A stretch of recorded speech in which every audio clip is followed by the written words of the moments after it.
podcast that you're listening to is being presented to you with the cooperation of the SJ Network. If you're a person who needs a publicist and you want to appear on podcasts, contact Stephen Joyner at s-j-network.com.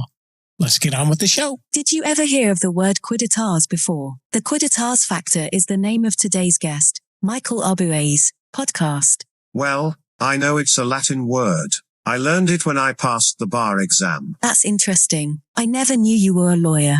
I'm not a lawyer, but I'm licensed to identify every bar on Mount Podcastia.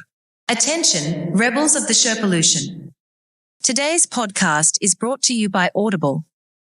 We would like to give you a free audiobook download and 30-day free trial simply by heading to www.audibletrial.com/Sherpa. There are over 180,000 titles of audiobooks and podcasts, including this one, to choose from for your iPhone, Android, Kindle, or MP3 player. And now, the one and only Mr. Bruce will lead you into the Sherpa Chalet. As a reminder, the cool Mount Podcastia air that you are inhaling is a result of the Yak's Burrito dinner. Welcome to Too Many Podcasts, the podcast about podcasts. Now, podcasting from the Sherpa Chalet on Mount Podcastia, here's your host, Jim, the Podcast Sherpa. Hello there, rebels, and welcome to Too Many Podcasts. It is the podcast about podcasts, and I am your host, Jim, the Podcast Sherpa, coming to you from Mount Podcastia in the Sherpa Chalet. Welcome all, welcome all. Normally, I do shows where I get to speak to podcasters, and I also have episodes where I get to speak to actors and writers and directors. And guess what? I get to do all of that today with my guest. Who's our guest today, Sherpa? His name is Michael Arbouet, and we're going to get to know him. A really interesting guy who's definitely accomplished a lot as an author as well, an actor, a director, a writer, a foodie, the host of the podcast, The Quidditas Effect. I think I said that right. We'll get to that anyway, and we will learn what Quidditas means. And not only that, we will find out how Rudy Giuliani inspired one of his most suspenseful movies, and it had nothing to do with leaking hair dye. I promise you. Coming up after the interview, you got to stick around, because you know what? We're going to do a Sherpa samples that I think I need to apologize for. You'll understand when we get to that, but first, enjoy my interview with Mr. Michael Arbouet. Hello there, rebels. I don't know which episode this falls under. We have an guest today who is an actor, a writer, a director, a foodie, and a podcaster. So I don't usually have too many acting podcasters. So I'm really glad to speak to him and get to meet him today. He is coming to us from NYC, I believe.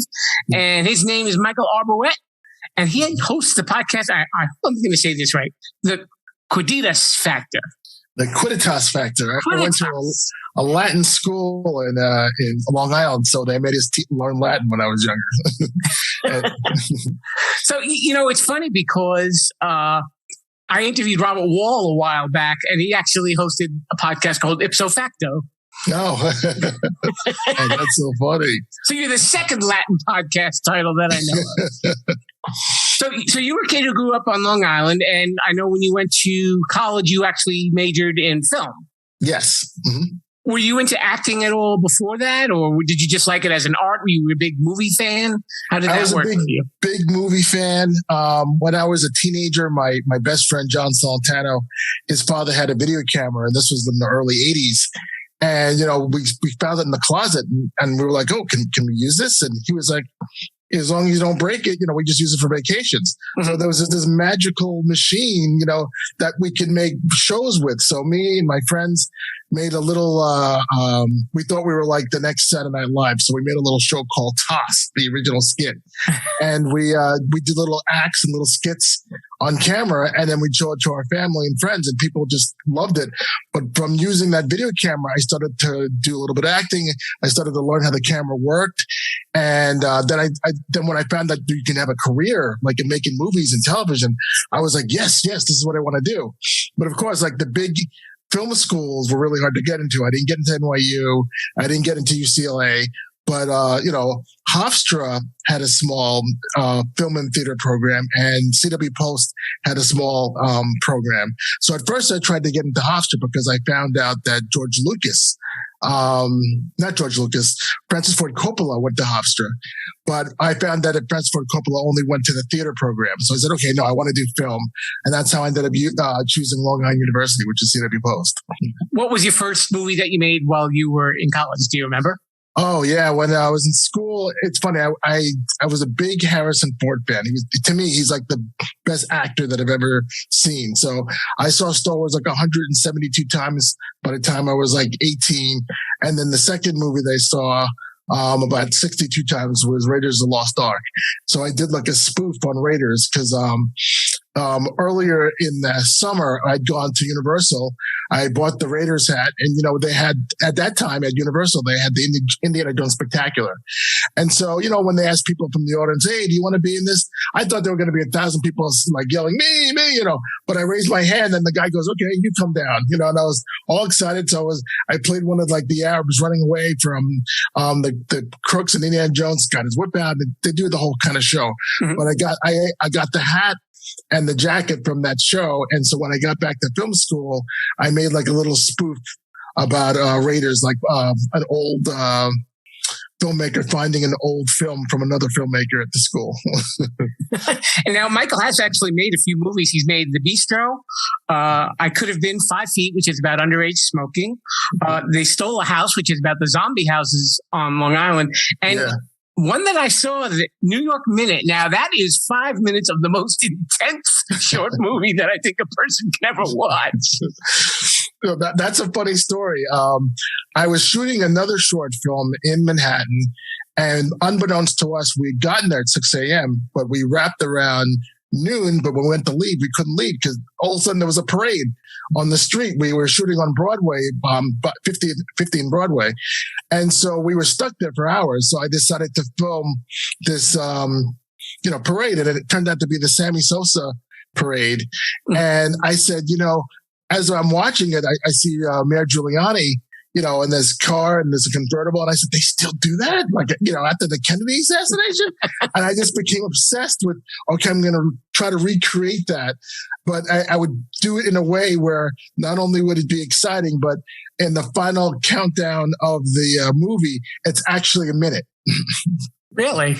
Yeah. I didn't realize that. Yeah. It's amazing that, usually for something that short, you don't expect to get drawn into it that quickly, but it basically, we get the plot right here, but when the guy walks into the apartment and, you just see the look on his face, you're like, uh-oh. And then everything just kind of spirals from there. Yeah. And I just had a great cast. Those 3 actors, we did it in a day and a half, and they were just wonderful to work with. And yeah, they did everything that I wanted, and they kept up the attention. Oh, absolutely. Yeah, I was kind of sweating it out by the end of the movie. It was the sweatiest 5 minutes I've ever done, Michael. Obviously, they stole a house. I mean, it's a serious issue with Long Island, and I guess also when you consider what the housing market is, it's probably not going to get better anytime soon. Yeah, no, it was crazy. And the only reason why I started the documentary was because 5 years ago, when my kids were little, my neighbors, they were going through financial problems, and they had a lot of medical problems. And so they told us right before Superstorm Sandy that they were going to move, and they were going to move to Atlanta because they had to declare bankruptcy.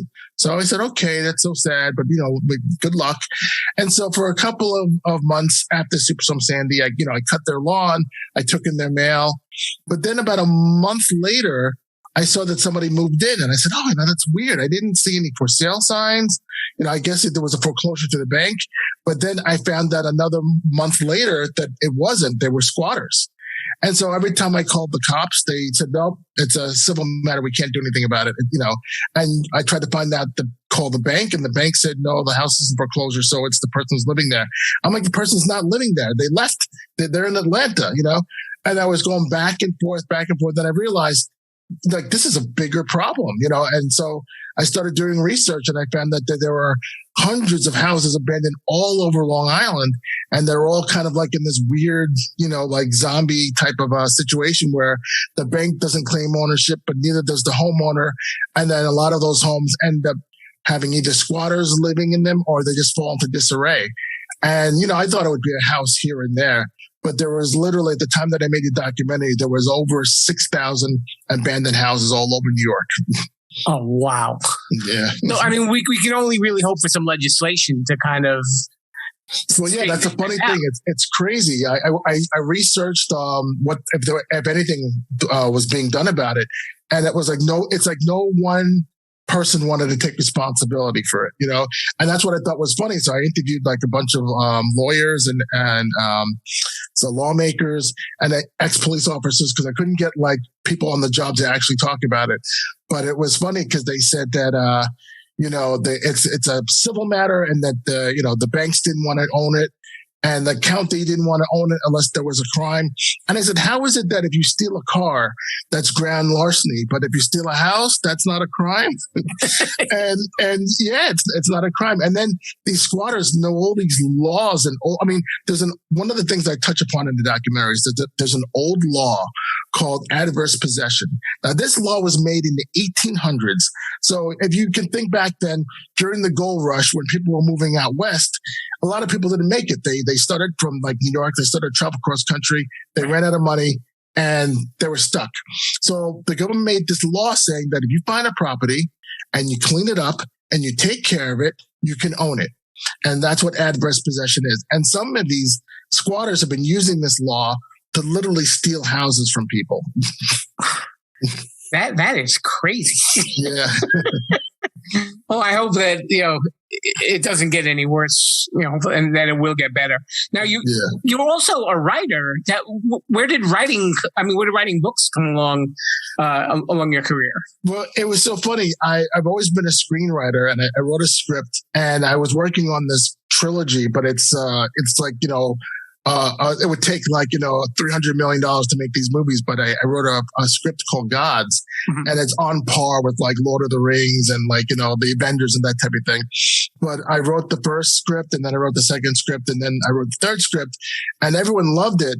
And when they read it, they said, "Oh, I would love to see this in a movie." And I said, "Yeah, me too, but I can't find the financing for it." And then my wife said, "Why don't you turn it into a book?" And I said, "Oh, I never thought of that." I said, maybe people can get into it as a book. So I literally had to reverse engineer it. I had all the dialogue. Normally I think in form of visuals, but now I had to go back and add the visuals, using words instead of a camera. So it was an interesting process. But I finished the first book, which is called Gods, and I'm working on the second and third book now. And what does this deal? Does it deal with like ancient Roman gods and Norse gods and stuff like that? It's funny. It basically what it's about is, like when you look at history, you hear about like all these legends and fairies and stuff like that. My book is on a take that all these things were actually real. Fairies are real and elves are real, but they all live in another world underneath this one. So they're like portals, like, the Stonehenge is a portal and the Arboreal Blast is a portal. And all these portals lead to this underground world. And there's a stalemate for like millions of years between the humans and these other races. And in the book, it's coming to a head where the war is at a stalemate, but it's not over. And the two worlds are going to merge again. So it's like fantasy mixed with, like sci-fi mixed with everything else. And people can get this on Amazon or any, yeah, wherever books sold. Yeah, but it's basically available on Amazon. Yes. Okay. And I guess probably one that you wrote, which is probably very close to your heart, judging by the title alone, A Film Guy with a Chef's Eye. Oh, yes. So being a low budget filmmaker, a lot of times we couldn't afford to hire craft services or chefs, but you have to feed your crew. So I learned very quickly how to cook. So I would, write the script by night and tweak the shots and then also cook. And my wife would help me cook. And then on set, we bring out these dishes. So I learned how to cook for 50 people or for just a couple of people. And, I ended up feeding my cast and crew with stuff that I made. And you consider yourself a foodie. What's your favorite cuisine? Oh, I love either Japanese cuisine or Italian food. So like both I'm like a fiend for, and I just love checking out new restaurants. And Long Island has just tons and tons of restaurants. Like you could, in the city there are nice restaurants, but it's funny how on Long Island, and especially in Queens, you can walk 6 blocks and you can have Korean food, and then go another 6 blocks and it's Russian food, or it's, so living in New York, we have a great sense of cuisine, and you can literally have a taste of everything just by walking around here in the island or in Queens. Are there any specialties that you have for your cooking? Is there anything special that you like to make? It's funny. I've gotten really into making just different pastas. First, from scratch, or from just cooking and just making my own sauces. So what's really interesting is that I always thought, as I'm cooking, who thought about putting like basil with tomato sauce, and who thought of that? And then I just found the recipes interesting. And it all kind of started because when I lived in California, I got the chance to go to Wolfgang Puck's restaurant, and it was a very expensive meal. A celebrity had brought us to this restaurant, and after the meal, I saw the bill and I said, "Wow, that was a really expensive meal. It was like over $2,000." But the food was good, but it wasn't like, okay, now I can die. So in my head, I'm thinking, I can make this. There's no reason why I can't make this. And so that's when I kind of got obsessed with, buying cookbooks and then trying things out. And then I went to high school with Donatella Apaya, who was a drudge on the Food Network. And through her, I got to meet Bobby Flay. And I asked Bobby Flay, I said, what's your secret? Was it just going to culinary school and learning things? And he said, no. He goes, I in my show, you see it, I have a test kitchen. I go to different restaurants, I taste something, I like it, I test it out. Sometimes it works, sometimes it doesn't, but that's how people come up with recipes. They literally just keep trying different combinations. They like going to old mom and pop restaurants where they have a dish that no one's heard of, and they have something that they may put in it that you might think, oh wow, I never tasted this before. Like in Korean cooking, they use lemon leaves, not actual lemons and lemon zest, but the lemon leaf has a little bit more of a lemon flavor than the actual lemon. So that's something interesting that I never knew about until I went to a Chinese market and they gave me these cool ingredients. That's really fascinating. Now, do you have like a desert island food that, like, if you got stuck and you can only eat like maybe 1 or 2 meals? Oh my goodness! Shamefully, I'm addicted to ice cream. So if I never had ice cream again, I think, and especially gelato. Like, people don't know the difference between ice cream and gelato. Gelato is thicker, it's denser, and it's creamier. So if you love like soft ice cream, but you wanted something that was rich, that's a gelato. Well, even though it's an island, hopefully you'd have a freezer to keep it cold. Yeah. Anyway. Now, when you were doing some acting, you were actually in some Star Trek fan movies. Yes, it's funny. I have a friend named George Cahan, and he's always been a Star Trek fan, and I helped him with 1 or 2 films. And then, we're also fans of the series. And so he'd seen me do a Worf impression. So the first Star Trek films I did, I played Klingons. So I had that deep voice, and I can do the Klingon, and I learned Klingon languages. So I did 1 fan film, and then other Star Trek filmmakers asked me to be in their films. So for a while I played a Klingon, but then later on, my friend George did a series called Antilles, where I play a doctor. So I am like a sci-fi doctor, like, in space. Okay. You've piqued my curiosity. Would you mind favoring us with a little bit of your Klingon voice? My Klingon. So it's like, one line would be like, "By Jatali Mev." And they're like, "I am not here to discuss this. I'm a Klingon warrior." I love it. See, everybody gets to do impressions on the show, except me, because I'm terrible.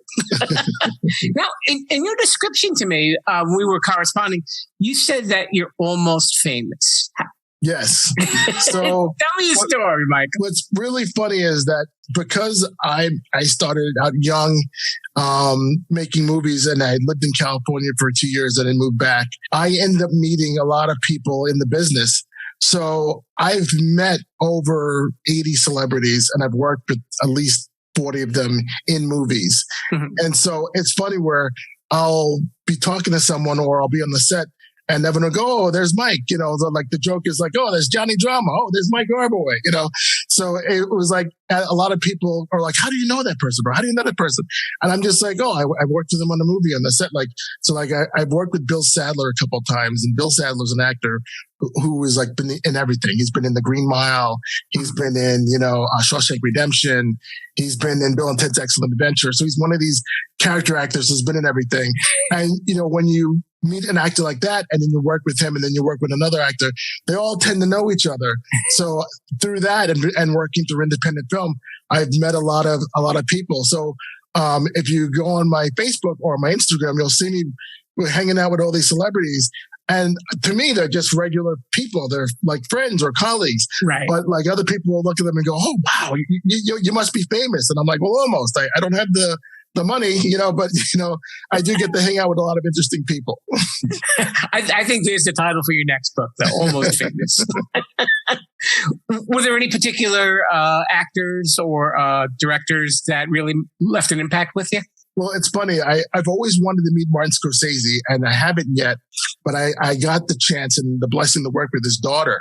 So Dominica Scorsese made a movie 2 years ago called I forget the name of it. It's I keep saying, is it Almost Paris? I think it's Almost Paris.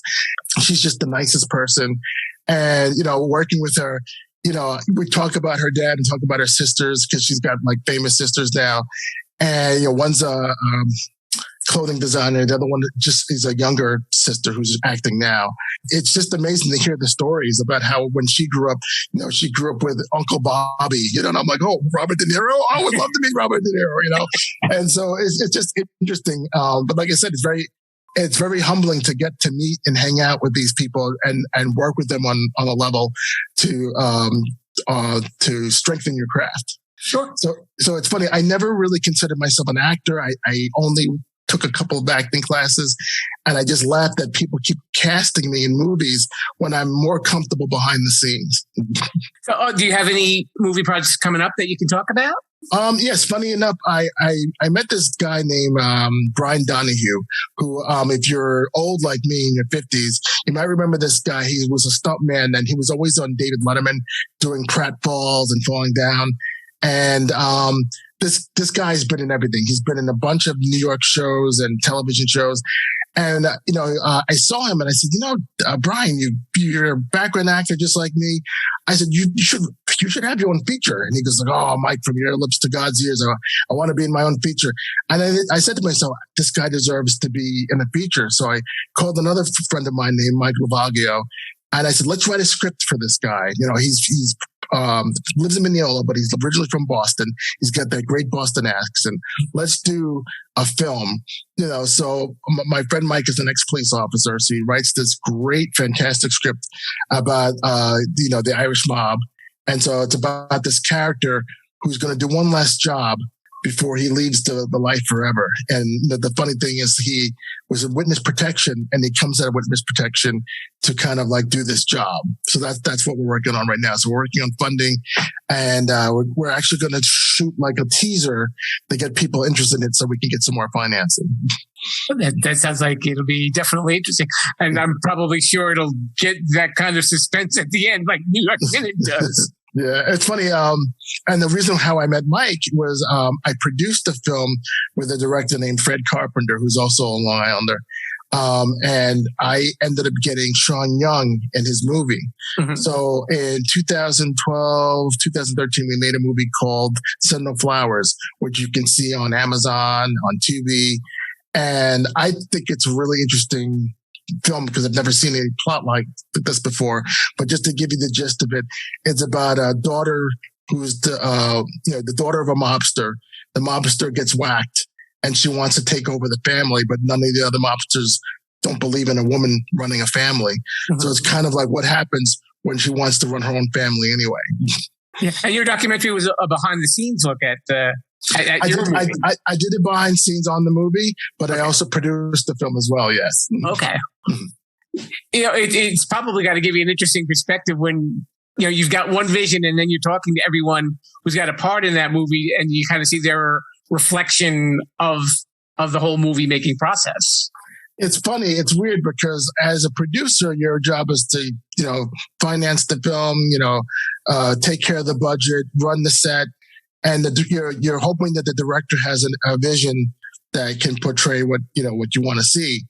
So it's always interesting as a director myself, how I may see things one way, but then the director will see things another way. So it's interesting to see how we can collaborate to get the vision out, because what you write on the page rarely ends up on the screen. I will say that for, every script that's written, maybe 40% gets put on the screen. And if you can do that, you're very lucky. What got you into podcasting? Is it just because of all this background? Oh my goodness! You had a lot to talk about. It's funny you mentioned that. So as everyone knows, a couple of years ago, we got hit with this pandemic, and Hollywood got shut down. And I was itching to do something, and I was like, I wasn't working, and there was no projects. And then I realized, I said, hey, I know a lot of people in the business. I wonder if they would be on a show, So I started thinking about it. And then I said, I'm just going to do it. I will just, when I run out of friends, I'll stop the show. And 4 years later, I'm still doing it, So I haven't run out of people to interview. And every time I think, all right, that's it. I've interviewed every single last friend I know. They'll mention it to somebody, and then I'll get a call saying, I'll be on your show. And so the name of the show is called the Quidditas Factor. And Quidditas is a Latin word, which means the whatness or essence of a thing or person. So I always wondered, what makes you you, and why, what makes you different from somebody else? How come this person made it and this person didn't? And it started kind of as a joke because I went to a Catholic high school called Kellenberg Memorial High School, which is here on Long Island. And the other big Catholic school is called Chaminade. And it just so happens that Ed Burns went to Chaminade High School. I went to Kellenberg High School. So we knew some of the same brothers and the same priests that taught us. But Ed Burns went on to do The Brothers Mullins, and he went on to do all these movies, and he became famous.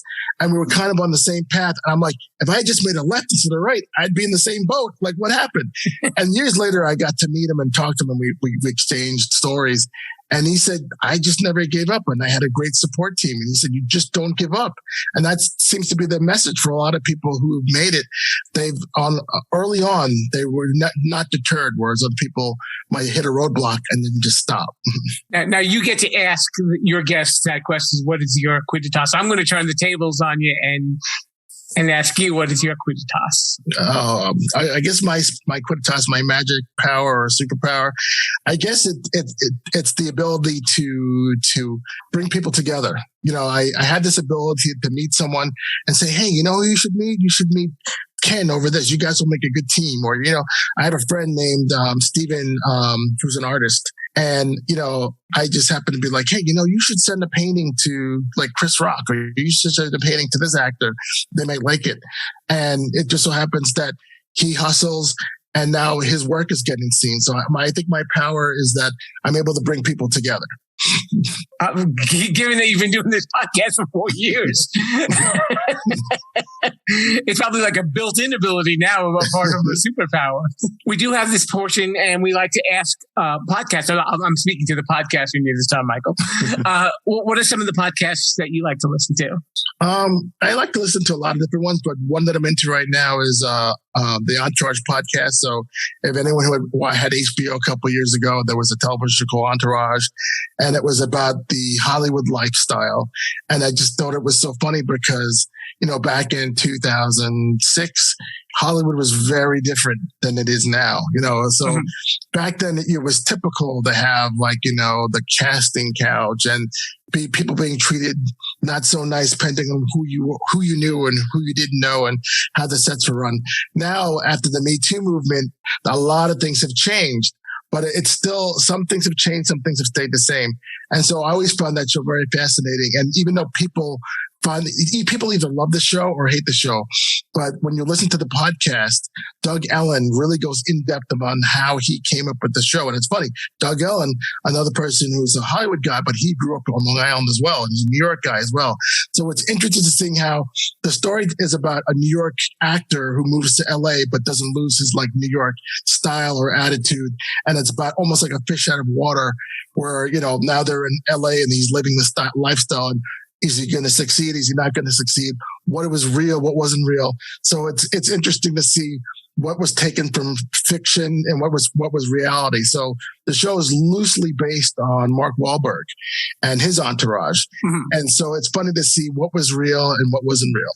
Yeah. I was sampling some of your show and I like the questions that you ask your guests because you kind of catch them off guard a little bit. They're very deep questions. Is there like a dream guest with a dream question that you have? Yeah, I mean, I would love to interview, Martin Scorsese or, I would love to interview, so many different actors, Robert De Niro, Harrison Ford, and just to find out like what it was like, back in the 70s making movies, because that was like another renaissance. So like, in the filmmaking world, we go through these little mini renaissances. So like in the 50s, it was all about the studios and being signed to a studio contract. So the last studio contract actor that you may have heard of was Clint Eastwood. And he had signed a contract with a studio and his job was working on television.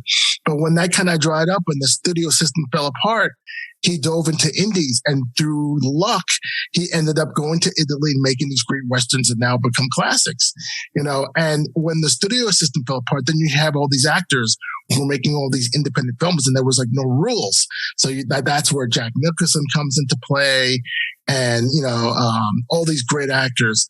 And so that kind of like died off. And then the new generation of filmmakers came with Robert Rodriguez and, Quentin Tarantino. And now it's kind of stalemated again. I'm curious to see what's going to happen because we're not getting those movie deals anymore. I remember back in the early 90s, if you were able to finish a film, you can get a deal. But now with, like the independent film, as far as that genre has kind of died and everything's gone to streaming. So a lot of people are not funding independent films anymore. They're funding blockbusters. So that's why you'll see in the theaters all these Marvel movies or all these movies that are based on books because they have a built-in fan base. So no one's going to put their money down unless that has some, chance of making millions of dollars. So I'm hoping that we're going to go back to, interesting stories, because there were a lot of interesting stories told in the 80s and 90s of movies that you wouldn't see made today. Well, at least if worse comes to worse, you still got a trilogy in your back pocket that you can hold up and go, hey, you want to make a big movie? Come on, let's talk, right? That's the dream. We have a portion of the show and it's called Shameless Self-Promotion. Shameless Self-Promotion. And this is where you can let everybody know where they can get in touch with you and learn what's going on in the world of Michael Arbouet so you can become even more famous. So, like you said, I had this podcast. It's called The Quidditas Factor. It's available on anywhere where you listen to a podcast. But the more popular streams that people listen on are Apple, iHeartRadio, and Spotify. The biggest ones that carry my podcast. If you go to MikeArbouet.com, you can see my where I keep you updated on my books or what I'm eating or what films I've done. And of course I'm on Facebook, Twitter, and Instagram. If you want to keep up with that, you can. And it's all my Instagram is Film Guy, and then everything else is under Mike Arbouet or Michael J. Arbouet. Okay, there you have it. It's Michael Arbouet, the host and creator of The Quidditas Factor. I said it right this time. And so much more. So get to know this guy and especially check out that movie. It's a fun 5 minutes of your time, folks. Yeah, I promise you'll like it. Thank you so much for coming on the show. Oh, thank you for having me. It was great. It was great being a guest. Let's get back to the Sherpa. Sorry about that.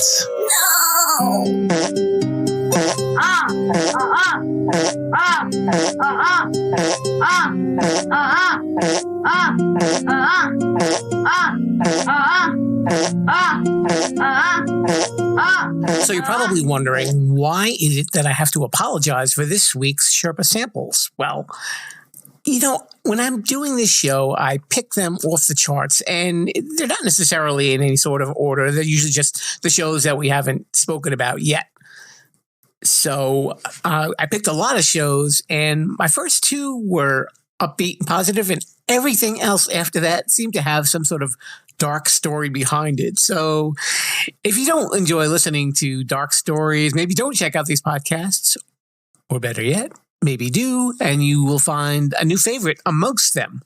The first two that I started listening to were a podcast called Distractable, and that's hosted by three guys named Mark, Wade, and Bob. It's kind of what I call the dog pile comedy podcast, where one makes a joke and another makes a joke and another makes a joke and so on and so forth. And it kind of goes like that. And they talk a lot about superstitions in this particular episode that I listened to. Also, I listened to a show that gives a new angle and re-examines certain things in pop culture, and it's called You're Wrong About, and it's hosted by a lady named Sarah Marshall. And the episode that I listened to did deal with a lot of trivial stuff, and there was some interesting facts in there as well. I was really fascinated by it, and I listened to a second episode where she had a guest on it, and they talked about Tom Cruise jumping on the couch. This was a while ago during the Oprah days.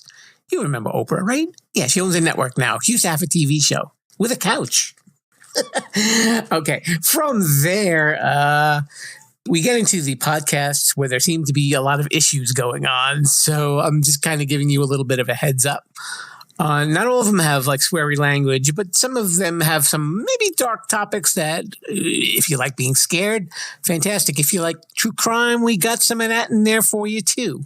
I checked out a show called Darknet Diaries, and it is hosted by a guy named Jack Resider. And he, in this episode, spoke to a guy who was stalked relentlessly on Instagram just by a hacker who wanted his Instagram handle. And this guy was doing all sorts of horrible things. He was ordering pizzas. He was making threats to him and his family. And the ending is weird of this particular episode. It was intriguing, but it was definitely a weird way for a stalking episode to end. There was Counterclock, a true crime podcast, where they take a look at cold cases, turning the clock back. That's where they got the name from. And it's hosted by Delia D'Ambra. And this particular story focused on a young teenager who was murdered in Florida and what happened from there with his murder. Another true crime podcast that I heard, and I know this doesn't sound like a comedy, Father Wants Us Dead. That's the actual name of the podcast. This one was a scary one, but it's really well done. It's about a guy named John List, and he was this mild-mannered accountant who one day went to his house, murdered his mother-in-law, his wife, and his children, and then disappeared. And this has to do with solving the murder and finding him. So this was really cool. And speaking of disappearing people, Up and Vanished is a very popular true crime podcast, which obviously has to do with missing people. It's hosted by Payne Lindsay. The particular episode that I listened to had to do with a missing Native American woman. And this is something that's very common in the United States, where a lot of Native Americans do go missing, and it has become quite a problem for the community. Now, if you want to talk spooky, you got to talk to one of the masters, Aaron Menke, who likes doing these really unusual kinds of podcasts and bringing you spooky stuff. Not enough to leave you screaming in the middle of the night or anything like that, but just scary stories. And the particular episode that I listened to for this one was the story of Lizzie Borden. And I thought it was really interesting. He definitely went into her history, her family history, what happened during and after the trial. This was stuff that a lot of people really don't know. So a lot of people just kind of know that poem. In case you don't know the poem, it's Lizzie Borden took an axe and gave her mother 40 whacks. When she saw what she had done, she gave her father 41. A lot of untruths behind that. But check out that episode and you'll find out what the real story is. I also listened to Last Podcast on the Left, which is hosted by three guys who talk a lot about horror. The episode that I was listening to was about Blackbeard the Pirate. Ooh, scary, but of course they make it a little goofy. So that wasn't too scary, I promise. I think I had actually mentioned this episode in the Sherpa suggestion once before. It's called Something Was Wrong, and it's about people getting out of or being trapped in abusive relationships. And this was the story about a woman getting away from a controlling ex-boyfriend. And she talked about all the strange things that he did. So at least it's nice to hear that people are smart enough to get out of that relationship. And sometimes they don't, sadly enough. Also, there is Vigilante, and this is hosted by Ali Conti, and she does a podcast about a guy named Tim Miller, and he is a vigilante down south, I believe. It focuses on him going after someone that he believes murdered his daughter. So you hear interviews with Tim Miller, and he's definitely an interesting type of character. Kind of reminds you out of a movie or a TV show or something like that. I only checked out the one episode, but definitely seemed intriguing for a vigilante type. And finally, this was a really unusual one. It's called Betrayal, and it's about Jennifer Faison, who was a TV reporter who found her college sweetheart and married him, and then later on found out that this husband of hers had committed a crime, a sexual assault against a minor. And not only that, he was having multiple affairs while they were married. And I don't really like to give away spoiler alerts on these types of podcasts, but I think I really should bring this one up. Jennifer ends up speaking to some of the women that he cheated on her with. I thought that was really kind of unusual. I was reading some of the reviews. I was curious as to what some of the listeners thought. And there seems to be two sides of the fence with this one. Some people thought it was a great idea. Some people thought it was really cringy to listen to. So I don't know where you might stand with stuff like that, but just giving you a little heads up with that.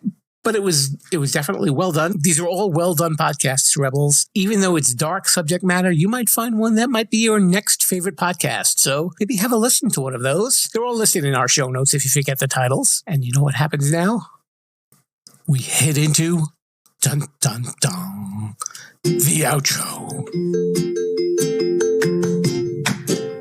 A very special thanks to Michael Arbouet for swinging by the Sharper Chalet, and we hope you've enjoyed this show. And if you do, you know what you can do for me? Please, please, please leave me a nice review on Apple Podcasts or Spotify to let people know about this show. You know, we don't want to keep it a well-kept secret. No, we want it out there, to everywhere, to the masses. Speak to the masses, folks.